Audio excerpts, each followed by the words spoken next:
السلام علیکم ورحمۃ اللہ وبرکاتہ۔ آج میں آپ کا ایک بہت بڑا مسئلہ حل کرنے جا رہا ہوں، یا تو میں آپ کو اس کی ایک بہت بڑی وجہ بتا رہا ہوں جس وجہ کو ایڈریس کر کے آپ اس کا حل نکال سکتے ہیں، یا آپ کو کم سے کم سمجھ آ جائے گی کہ وہ مسئلہ کیوں ہے۔ بات کو غور سے سنیے گا۔ آپ نے پاکستان میں ہر طرف یہ سنا ہوگا کہ ہمیں حقوق نہیں ملتے، ہم سے زیادتی ہوتی ہے، ہمارے حکمران ظالم ہیں، ہم لٹ گئے، برباد ہو گئے، مہنگائی ہو گئی، اور ہر طرف آپ کو اس قسم کی آہو بکا ملے گی۔ یہ بات بڑی حد تک سچ بھی ہے کہ پاکستان میں ایک عام آدمی گدھے سے بدتر زندگی گزار رہا ہے اور کتے کی موت مرتا ہے، مگر اس بات کا اندازہ اسے شاید نہیں ہوتا، اور اگر وہ شکایت بھی کرتا ہے، اگر شکوہ بھی کرتا ہے، تو میرے نزدیک یہ شکوہ اور شکایت بالکل غلط ہے، اور اس کی وجہ بڑی سادہ سی ہے۔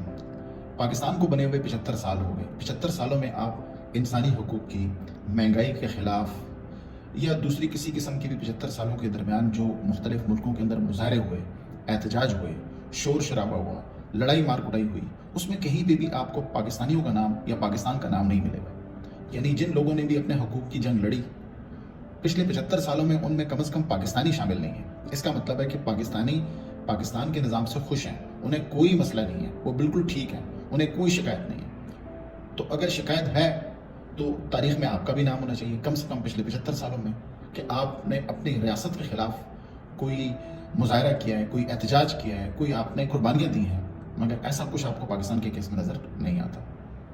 یکم مئی منایا جاتا ہے تو وہ شکاگو میں جو مزدور تھے ان کی وجہ سے، سول رائٹ کی موومنٹ ہوتی ہیں تو امریکہ میں، آسٹیرٹی کے چکر میں اگر کوئی مظاہرے یا احتجاج ہوتے ہیں تو وہ یورپ میں، اگر اسپیشلی مہنگائی کے خلاف مظاہرے ہوتے تھے تو ارجنٹینا اور اٹلی میں، عوام کے حقوق کے لیے مظاہرے ہوتے ہیں تو فرانس میں، اگر کرایوں میں اضافے کے خلاف کے احتجاج ہوتا ہے تو برطانیہ میں، دوسرے انسانی حقوق کے لیے اگر کہیں مظاہرے ہوتے ہیں تو ڈینمارک، ناروے وغیرہ وغیرہ۔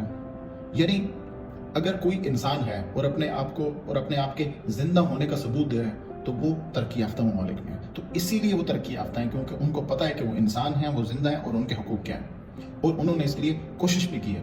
اگر کہیں انقلاب آتا ہے تو اگر دوسری کیٹیگری میں اگر میں آؤں گا تو اگر کہیں انقلاب آتا ہے تو ایران میں، کچھ مختلف ہوتا ہے تو تیونس میں، اور اگر کہیں کچھ تھوڑی بہت تبدیلی رونما ہوتی ہے، لوگوں کے اندر کچھ عقل آتی ہے، شعور آتا ہے، وہ شور شرابہ کرتے ہیں تو وہ اس قبرص، فوج کی ٹانگیں اٹھائی جاتی ہیں تو ترکی۔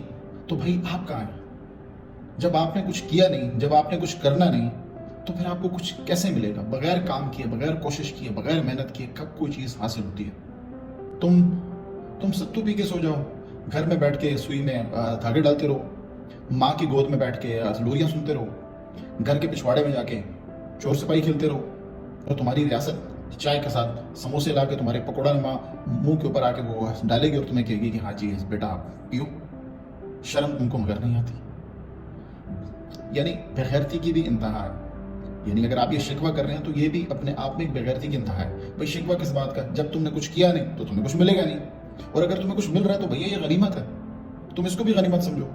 وہ اکثر اوقات سنتے تھے نا کہ اگر بچہ اگر روئے نا تو ماں بھی دودھ نہیں پلاتی۔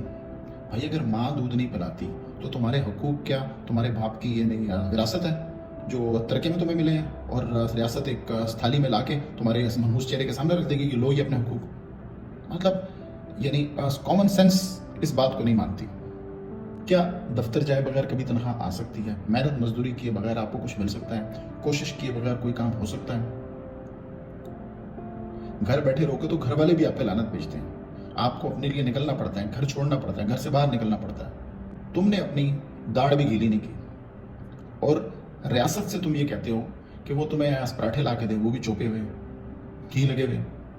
مطلب بے شرمی کی، بےغیرتی کی بھی انتہا ہے۔ حرام خور قوم، بے شرم مسلمان نما کافروں کا ہجوم، یہ منہ اور مسور کی دال۔ پہلے انسان بنو، عقل کو ہاتھ مارو، اپنے حقوق کے لیے کھڑے ہو جاؤ، اور پھر روز مرنے کے بجائے ایک دن مرنے کا تہیہ کر لو، جس طرح دنیا کے اندر عزت دار قومیں کرتی ہیں۔ پھر تب جا کے وہ کہیں ترقی یافتہ ملک بنتے ہیں۔ 25 کروڑ میں، 25 کروڑ لوگوں میں کیا چند لاکھ لوگ بھی ایسے نہیں ہیں؟ بھائی چند ہزار نکلیں گے، چند 100 لوگ نکلیں گے تو مار پڑے گی۔ اب آپ 25 کروڑ ہیں، 25 करोड़ लोगों में क्या चंद लाख लोग भी ऐसे नहीं जिनकी पैदाइश हलाल की हो, जिन्होंने हलाल रिस्क खाया हो? क्या उनके अंदर 2% की गैरत भी नहीं कि वो अपने घर से बाहर अपने हुकूक के लिए निकल सके? ये सवाल पैदा होता है। अपने हक के लिए निकलोगे तो उस वैशी के मुंह के अंदर हाथ डालने के काबिल होगे जो आपका खून पीकर इतना ताकतवर हुआ है, और उसके मुंह से अपना नवाला छीन के फिर उसके पिछवाड़े पे ऐसी लात मारो कि उसको दोबारा किसी के हक पे डाका डालने की जरूरत ना हो। यही काम मगरबी ममालिक में हुआ है, यही काम तरक्की याफ्ता ममालिक में हुआ है। उन्होंने कुर्बानियां दी हैं, मुश्किल वक्त देखा है, अपने हकूक को छीना है, एक नस्ल बर्बाद की है, तब जाके उनके अगले 400-500 साल जो है ना कहीं जाके महफूज हुए। तू खाक में मिल, तू आग में जल, जब खिश्त बने तब काम चले, इन खाम दिलों के अंसर पर बुनियाद न रख, तामीर न कर। यह है जिंदगी का असल मंबा, ये होती है इंसान की जिंदगी। इसी से तरक्की, इसी से इर्तका, इसी से नई मनाजिल, इसी से आपको आपके सही रास्ते का तयन होता है। अपने आप को तकलीफ में डालते हैं तो कहीं जाके होता है चमन में दीदावर पैदा। तुम खंजीर की फितरत लेकर शेर का हिस्सा मांगते हो तो फिर तुम्हारे मुंह पे फटकारी पड़ेगी। आज दुनिया में कुत्तों की भी तुमसे ज्यादा इज्जत है, क्योंकि अगर कुत्ते को भी आप बोटी ना डालो, हड्डी ना डालो, तो वो भी अपनी बोटी हड्डी छीन लेता है, अपना हक छीन लेता है, अपने हिस्से का कहीं ना कहीं से इंतजाम कर लेता है। भाई बिल्ली को भी अगर आप दीवार से लगाओगे तो आपके मुंह को आती है। कम से कम बिल्ली और कुत्ते जितनी तो अपने अंदर थोड़ी सी गैरत पैदा करो। कब तक बेशर्मों की तरह जिंदगी गुजारोगे और बेगैरतों की तरह सिर्फ शिकवे शिकायतें करते रहोगे, जबकि तुम्हें पता है कि इन शिकवे शिकायतों को एड्रेस करने के लिए आपको खुद खड़ा होना पड़ता है, अपने हुकूक के लिए आपको खुद सामने आना पड़ता है। कोई आपके हाथ में लाके नहीं देता, कोई आपके घर लाके नहीं देता। मुझे नहीं समझ आती कि हमारी कौम और हमारे मुल्क के लोग किस बेगैरत किस्म की मिट्टी से बने हैं कि वो बजाय अपने हुकूक मांगने के, जब उनके ऊपर जुल्म और सितम होता है तो अपनी समाएं बेच देते हैं। मतलब इससे ज्यादा और बड़ी क्या बेगैरती होगी? माँ बेचने का मतलब होता है खामोश रहना, माँ बेचने का मतलब होता है अपनी इज्जत पे कॉम्प्रोमाइज कर लेना, माँ बेचने का मतलब होता है कि अपने हिस्से का हक ना मांगना। अब इससे बड़ी शायद दुनिया में बहुत कम ही बेगैरती की मिसालें होंगी। वो शायर कहता है ना, तलवारें बेच के खरीद लिए मुसल्ले तुमने, तलवारें बेच के खरीद लिए मुसल्ले तुमने, बेटियां लुटती रही और तुम दुआ करते रहे।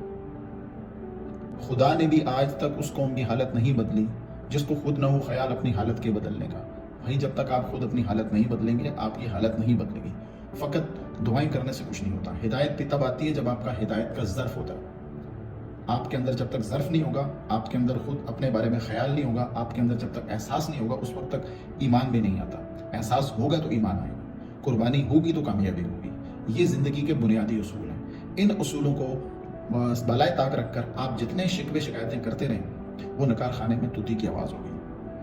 तो एंड रिजल्ट ये है कि भाई हिस्सा आपका है, हक आपका है, तो कुर्बानी भी आपको देनी होगी, निकलना भी आपको होगा। दोबारा मैं कहता हूं कि अगर चंद हज़ार की तादाद में निकलेंगे तो हमेशा मार पड़ेगी, लाखों की तादाद में निकलेंगे तो आपको आपका हक मिल जाएगा। जब आपका मुफाद मुश्तरका है तो आपको निकलना भी मुश्तरका पड़ेगा।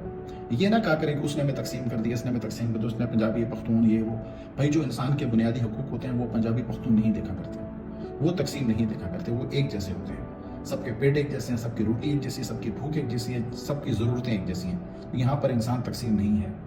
आप पंजाबी, पख्तून, सिंधी, बलोच के लिए नहीं निकल रहे, आप अपने बुनियादी हुकूक के लिए निकल रहे। बुनियादी हक में सारे लोग एक जैसे होते हैं, तो यहाँ पर कोई तकसीम नहीं, इसलिए आप तकसीम का बहाना भी नहीं कर सकते। प्रॉब्लम तकसीम नहीं है, मसला ये है कि तुम बेगैरत हो, तुम बेशरम हो, तुम बेहया हो, तुम्हारे अंदर इंसानियत नहीं है। अगर तुम्हारे अंदर एहसास हो, इंसानियत हो, तो फिर कोई तकसीम नहीं है। तुम्हें अगर तुम्हारा हक नहीं मिलेगा तो तुम उसे छीन लोगे, क्योंकि यही तुम्हारी ज़िंदगी गुजारने का बुनियादी असूल है। और इसी असूल पे रहोगे तो दुनिया तुम्हें इंसान कहेगी, तुम्हें इज्जत देगी।